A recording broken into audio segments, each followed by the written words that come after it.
Canada was settled, and you couldn't stop it. It happened, it's over, Canada exists, and all of the settlers are long dead. When you call someone a settler, you're just demonstrating a longing for a past that no longer exists, and pretending you'd survive if it did, and dreaming that somehow things would work out differently this time. Some of you squeak about sacred regalia at a beauty pageant, even though it came from Amazon. You want smudging in hospitals, as if that'll make any sort of difference. The past isn't coming back. History is inexorable. The Canada you live in helps you prosper, and you hate that that is so. And that's where this stops being funny. Because underneath all this nonsensical language is I want to say extraordinary, but it's a ridiculous idea that Canada should somehow permanently organize its citizens according to what their ancestors may have been doing centuries ago. So when natives and their supporters describe a settler, what are they describing? Like, what are they thinking in their heads is a settler? Historically, settlers arrived from other nations or continents and established colonies, settlements. So if you call someone who was born in Canada a settler 5 generations after the last one's died, then the word isn't describing something that that person did. It has become a manufactured political category. A good question is, what could I possibly do to stop being a settler? If the answer is nothing, then you're talking about an ancestral designation, not any sort of conduct. Canada has a colonial history, and that's another word that is tainted, and I will unpack at some point. We don't need to walk away from it. We don't need to pretend that it didn't happen. Of course it happened. We're all here. But describing how Canada came into existence is different from describing what Canada is now in 2026. Canada today is a sovereign constitutional country populated by many citizens of many different backgrounds. History explains how we got here. It doesn't get to impersonate it. You need to deal with, I need to deal with some uncomfortable words: conquest and settlement. Sadly, for you highly progressive leftists that cry at a crushed dandelion, human history is migration, settlement, warfare, conquest, displacement of people, and constantly changing borders. You cannot point at any period in history and say humans did not behave this way. Indigenous nations were certainly not exempt from that same behavior. They traded, they fought each other, they migrated, they formed their own microstates or larger alliances, and they fought with each other over territory. European arrival materially changed the power dynamics that were already in existence here in North America. And as we know, from all that, Canada emerges, America emerges, Central America, Mexico, South America, all the different countries that we have emerged from this history. And the thing that makes this ridiculous is you cannot reverse centuries of history simply by politicizing some vocabulary. Historical events can and should create some modern legal obligations. I do not dispute that for one moment. Treaties are legal instruments. Aboriginal and treaty rights have constitutional protection. Aboriginal title is absolutely recognized in Canadian law.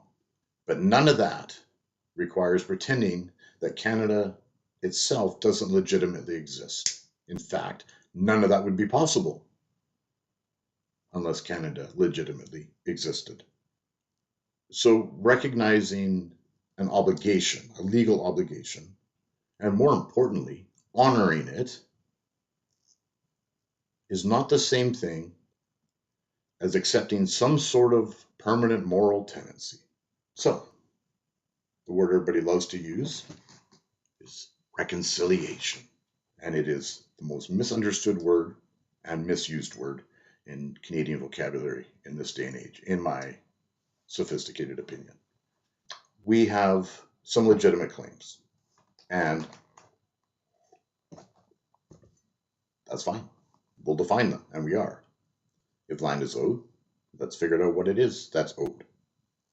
If compensation is owed, well, let's calculate, let's figure it out. If treaty obligations exist, let's honor them. But, there's always a but. If treaty obligations exist and we fulfill them, at what point do we say we have reconciled? Because if there isn't an end point, then reconciliation merely becomes a vehicle for First Nations to simply set about reacquiring all the land. And honestly, ridiculous as it sounds, I think people fear that. They'll just keep asking and asking and taking until like the rest of Canada's crammed into like Duncan or something. So if there isn't an endpoint, then we just end up with a fractured society. We end up with anger, and more questions will simply arise. It will never. There's never an end. It just snowballs and snowballs. If every agreement simply becomes a starting point for another claim, then we will fracture into severe civil unrest. Um, People complain about bigotry and racism. Well, it doesn't come from nowhere. People are angry, and their anger and frustration comes from the degree to which they understand the problems. The people that refuse to educate themselves and simply experience their emotions from slogans or a 5-second Facebook post, they feel anger, but wherever it comes from, it's not useful and will cause harm. Enough people just finally say enough. And then at that point, treaties and legal boundaries and legal obligations and constitutional rights stop being meaningful. And that becomes very dangerous. So reconciliation has to have an endpoint. We have to look at in the lens of what we're doing and say, we do this and this and this, it's over. Everybody's, well, probably not happy, but everybody can live with it. And if there isn't that established sense of it's going to end, then both the First Nations people and Canadians will just end up permanently frustrated and angry. Canadians living today and immigrants since that have moved to Canada and become permanent residents or citizens, they didn't choose any of this. And it's important to remember that. I wasn't there in 1750 helping draft a treaty or helping break a treaty. Indigenous Canadians living today didn't experience all of the negativity, all of the trauma that those Indigenous people living in those times experienced. Non-Indigenous Canadians living today didn't do it. We have simply, all of us, inherited the consequences. Our responsibility, First Nations and Canadians, is to govern those consequences and to do it intelligently and not just keep reenacting the original conflicts and traumas um, and wrongdoings of the time over and over and over.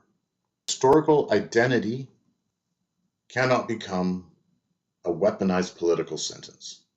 You're simply dragging the baggage of the past with you into the future, into now, and it's attached to you like a ball and chain on your ankle. You can inherit rights. You can inherit obligations. You can inherit culture and history. But nobody can realistically be expected to inherit the status of a permanent foreigner in the country of their birth. That is so ridiculous that that claim can even be thought of, never mind advanced.